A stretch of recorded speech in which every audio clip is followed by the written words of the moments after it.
बच्चों good morning. आज हम कक्षा 10 विषय विज्ञान के अध्याय 2 अम्ल क्षार एवं लवण में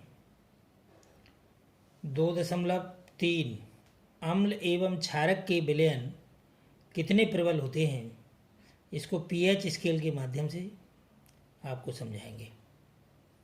इस अध्याय का प्रमुख बिंदु है पीएच स्केल। इससे हमें पता लगता है कि कोई अम्ल में कितनी अम्लता है और किसी क्षार में कितनी क्षारकता है और कौन सा विलयन उदासीन है।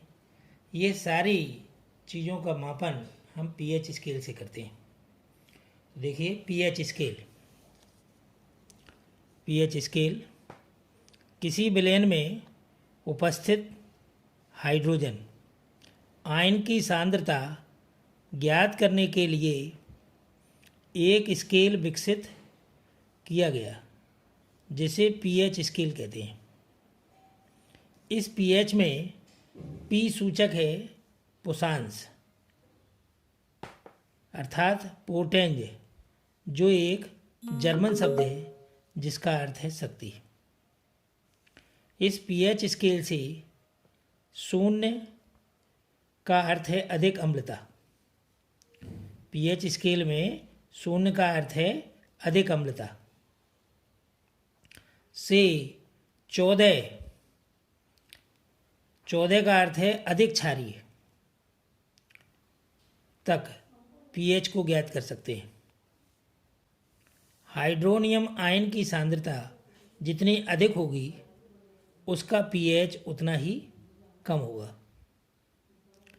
किसी भी उदासीन विलयन की पीएच का मान 7 होगा। 7 से कम होने पर विलयन अम्लीय एवं 7 से अधिक होने पर क्षारीय होता है।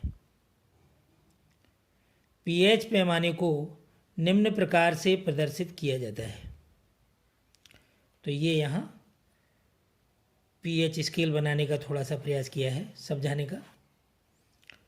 तो ये 0 से लेकर के 14 तक इस पर संख्याएं अंकित करनी है, लेकिन उससे यहाँ अंकित करने से कोई विशेष वो नहीं दिख रहा था, इसलिए 0 और ये 14, बीच में ये दिखाया गया 7, ये उदासीन है।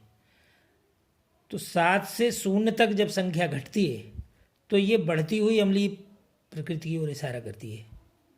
अर्थात जैसे किसी का 0 पीएच है तो उसमें जो है वो प्रबल अम्ल है वो, और यदि किसी में 14 पीएच आता है तो इसका मतलब है प्रबल क्षार है, और 7 नंबर जो है उदासीन विलयन की तरफ इशारा करता है। किसी भी वस्तु में अम्लीय प्रकृति और क्षारीय प्रकृति दोनों प्रकृतियाँ होती हैं, लेकिन जो प्रकृति बढ़ती हुई रहती है वही उस वस्तु की प्रकृति कहलाती है। तो इसमें यहाँ अम्लता इधर की ओर बढ़ रही है और क्षारीयता घट रही है, और इधर यहाँ देखिए ये OH, H और OH को इसीलिए दिखाया गया है, दोनों चीज़ें हैं दोनों में। यहाँ H+ आयनों की प्रवृत्ति घट रही है, OH यानी हाइड्रोक्सिल ऋणायन की प्रवृत्ति बढ़ रही है 14 की तरफ, और इधर जो है यहाँ तक देखिए इधर भी है हाइड्रोक्सिल आयन, यहाँ भी है लेकिन कम मात्रा में है, इसलिए इनका प्रभाव न होकर के अम्लीय प्रकृति दिखाई देती है। फिर नीचे भी इसी को प्रदर्शित करने का, यानी हाइड्रोजन धनायन आयन की सांद्रता में वृद्धि होती है 0 की तरफ, और 14 की तरफ H+ आयन की सांद्रता में कमी। यानी H+ आयन में सांद्रता की कमी का मतलब क्षारीयता बढ़ना, और H+ आयन की सांद्रता में वृद्धि का मतलब है अम्लता बढ़ना। तो अब आपको दैनिक जीवन में पीएच का क्या महत्व है उसका उदाहरण हम आपको समझा रहे हैं। तो इसका टॉपिक है पौधों एवं जंतुओं की पीएच के प्रति संवेदनशीलता। पौधों एवं जंतुओं की पीएच के प्रति संवेदनशीलता। हमारा शरीर 7 से 7.8 पीएच परास के बीच कार्य करता है। जीवित प्राणी केवल संकीर्ण पीएच परास परिसर में ही जीवित रह सकते हैं। वर्षा के जल की पीएच मान जब 5.6 से कम हो जाती है तो वह अम्लीय वर्षा कहलाती है। अम्लीय वर्षा का जल जब नदी में प्रवाहित होता है तो जलीय जीवधारियों की उत्तरजीविता कठिन हो जाती है।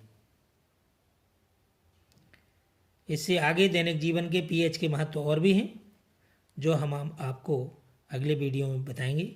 इसमें यदि आपको कोई समस्या समझ में आ रही तो आप कमेंट बॉक्स में जाकर के कमेंट करें। धन्यवाद।